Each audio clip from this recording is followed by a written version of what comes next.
Cheryl Weber, who is part of our team with Relief and Development here at Crossroads, really helps us strategically, a great producer. It just seems to make sense that we move from that fun segment globally to a more serious segment globally, Cheryl. We are right now in that 5th year anniversary of the terrible earthquake in Haiti.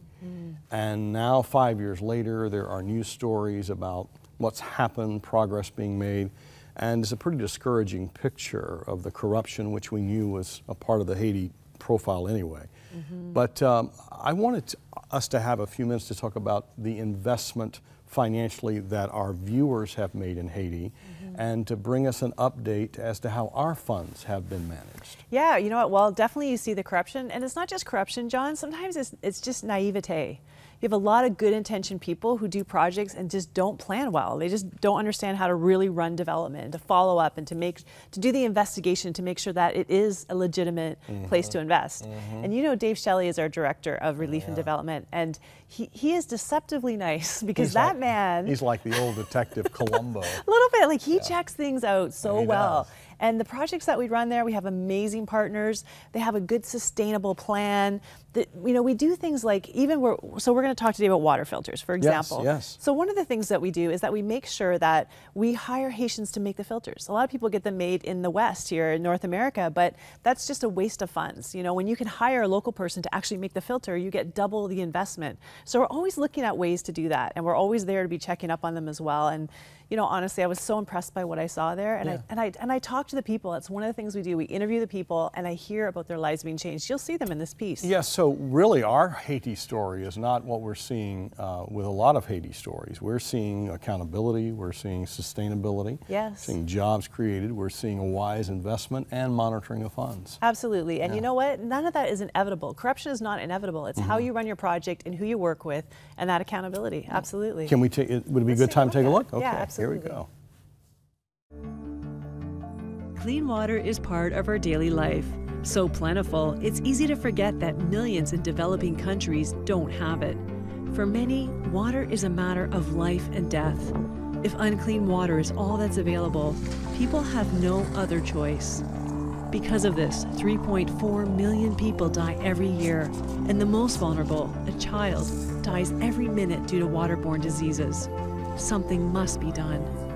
Crossroads Relief and Development understands the importance of clean water and has supported programs that have provided it to so many, affecting over 120,000 in just the last few years.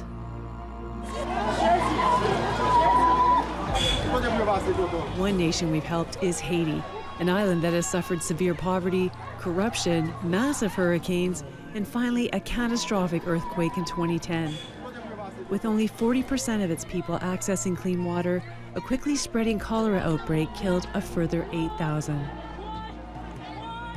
It's been horrific. The areas that they draw water from are used by every animal that's loose, and even, you know, it's used by humans to human waste. And so the recent history has been some serious cholera outbreaks.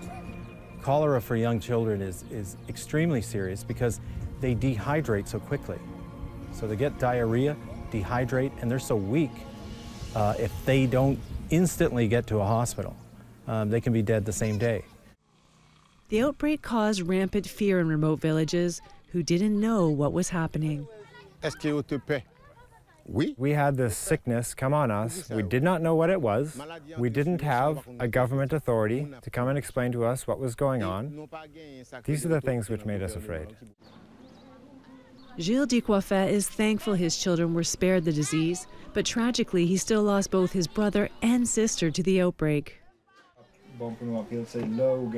So when our partners Chris and Leslie Rowling offered him an innovative water filter for his family, he jumped at the chance.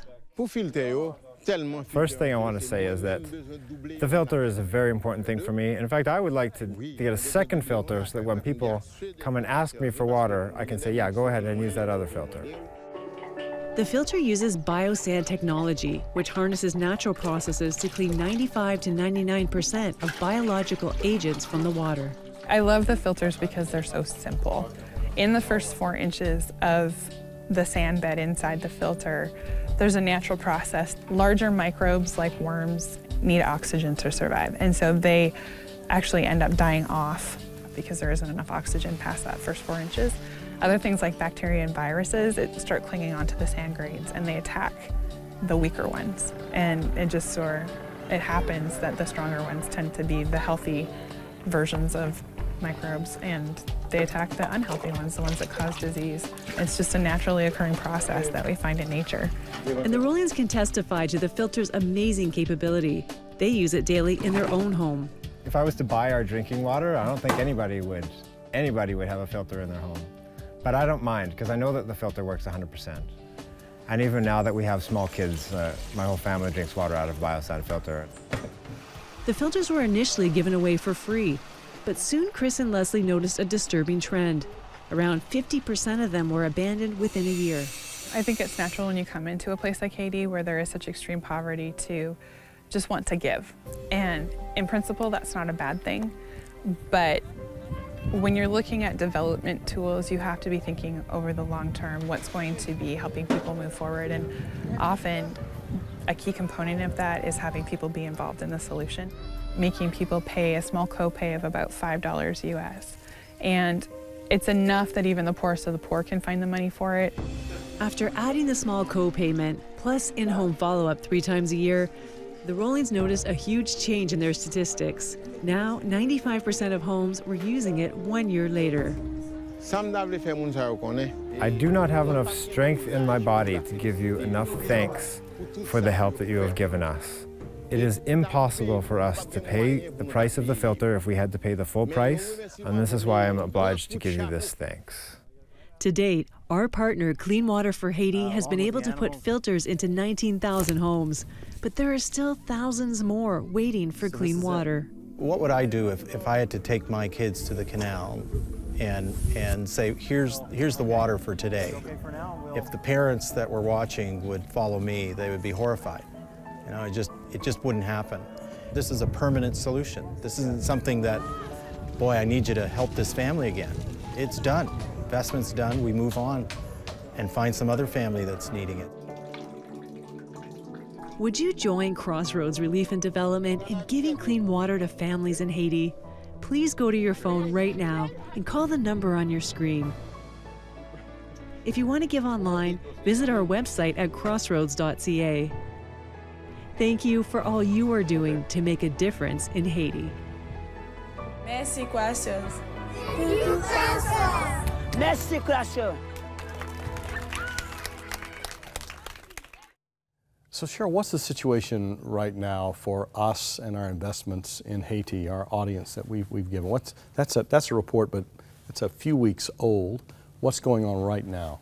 Yeah, you know what? It's so exciting because we've been able to help so many more people even since I did that report with water. And, you know, cholera is still continuing. That was huge headlines, that the cholera outbreak after the earthquake in Haiti. And more than 8,000 people have died. Not getting headlines now. Not getting headlines now, but it's ongoing. They say that 6% of Haitians have been hit by cholera, and that is a deadly disease, not just for kids, because when we talk about water, it's usually kids, right? This is everybody. Well, we just wanted to make sure that we bring that to you on this 5th anniversary of the earthquake so that you understand that we don't want our efforts with you and your gifts toward us to get lost in some of the stories where there are themes of corruption and various other motives that have not worked in Haiti.